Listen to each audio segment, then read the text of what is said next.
Don't just be listeners, be doers. The world admires the doers. Whatever it takes to get you to try harder, read more, set your goals, and go for it. Here's the next attitude disease: over-caution.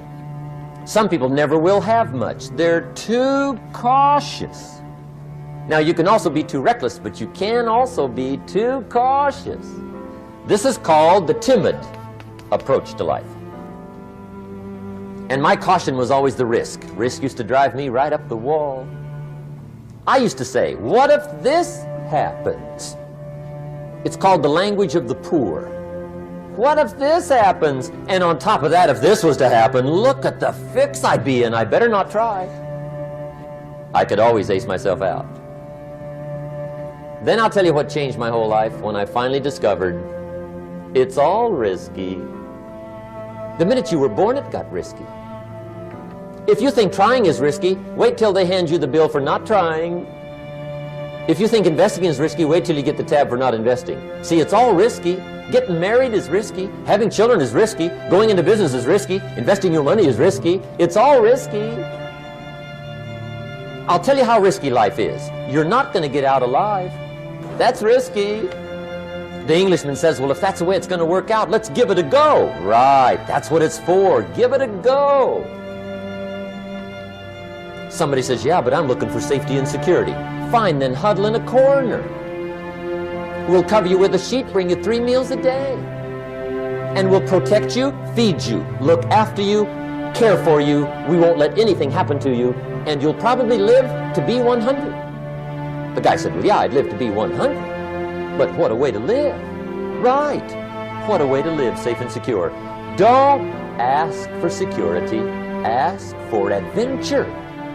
Better to live 30 years full of adventure than 100 years safe in the corner. And see, it's not important how long you live. What's important is how you live. Here's the next attitude disease. We're almost through with this motley list. In fact, we're almost through. Hang on. The next one is pessimism. Pessimism, the deadly disease of always looking on the bad side, the problem side, the difficult side, checking all the reasons why it can't be done. The poor pessimist leads an ugly life. He doesn't try to figure out what's right. He tries to figure out what's wrong. He doesn't look for virtue. He looks for faults. And when he finds them, he's delighted. How ugly.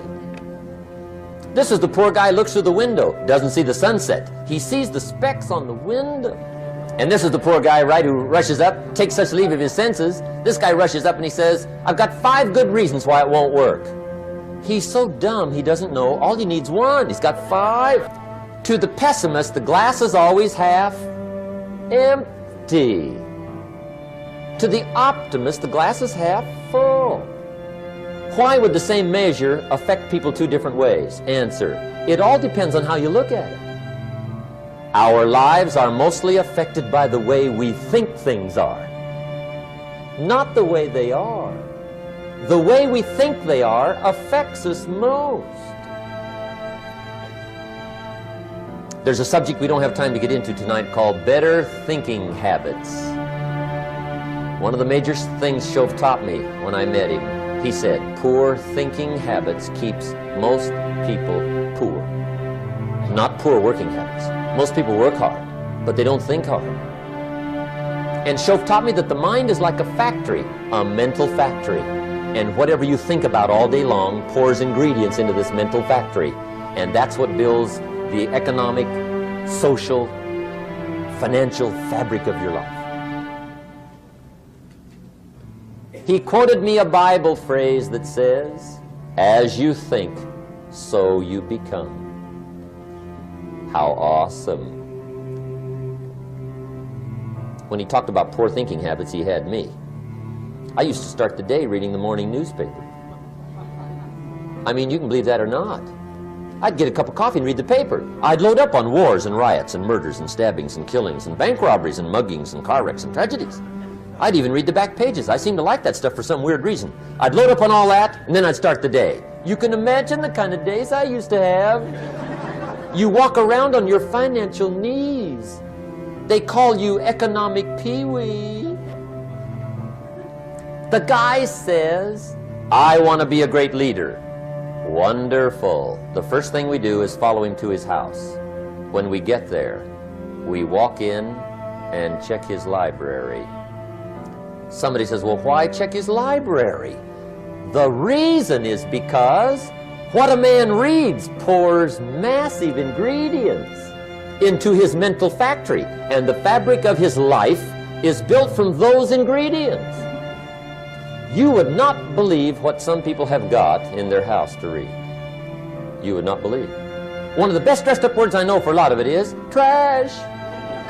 Can you imagine dumping a barrel of trash into this mental factory every day and coming out with a rich, dynamic, positive life? It can't be done. You might as well try making a cake with cement. The kids back in Danbury, Connecticut, high school, they're asking me questions one day. I'm talking to the kids. Kids got good questions these days. One of them said to me, Mr. Rohn, how do you build the good life? I said, it's simple. It's not easy, but it's simple. Here's how you build anything. Select the right ingredients, keep out the wrong ingredients, and it starts with thought. Everything starts with thought. So you must be wise and careful what you think about, because that starts everything. You got to be wise and careful. I asked the kids, what would happen if somebody dropped sugar in my coffee? They said, well, you'd be okay. I said, what if somebody dropped strychnine in my coffee? They said, well, you'd be dead. I said, correct. Lesson 1. Life is both sugar and strychnine. You gotta be careful. I said, what if my worst enemy drops in the sugar? They said, will you be okay? I said, what if my best friend, even by accident, drops in the strychnine? They said, well, you'd be dead. I said, correct. Lesson 2, watch your coffee.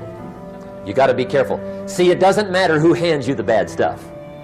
It doesn't matter where you get the bad stuff. It'll still do its damage on your bank account, wherever you get it.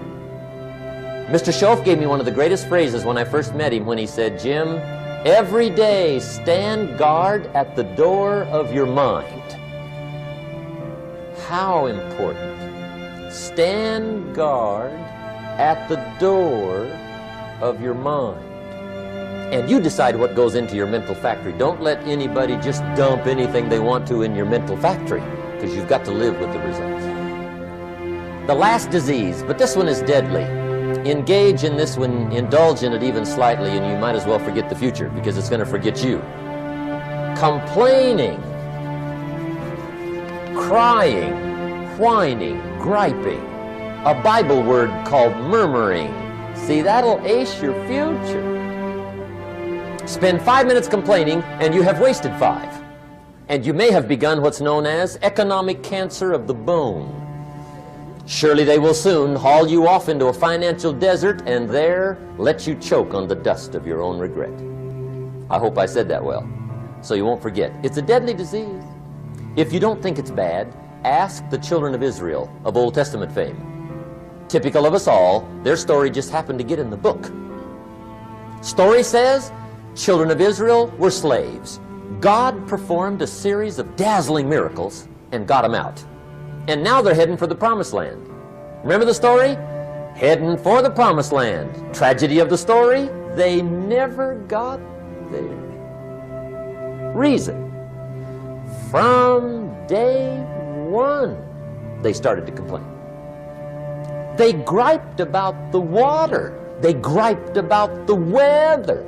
They whined and cried and griped about the food. They griped about the leadership. They whined and cried because it was too far, too cold, too hot, too difficult, too miserable. I mean, they whined and cried for years. Finally, God said, I've had it, trip canceled, or something like that. The story says they died in the desert, never got to the promised land, which I think means 2 things. Indulge in this long enough, you get your future canceled. And I guess it also means even God himself can only take so much. Just be on the lookout of the things that can destroy all the good you start. The war is on. And this evening, tomorrow, mentally, personally, socially, economically, you got to make sure you're winning the war. And this is part of it.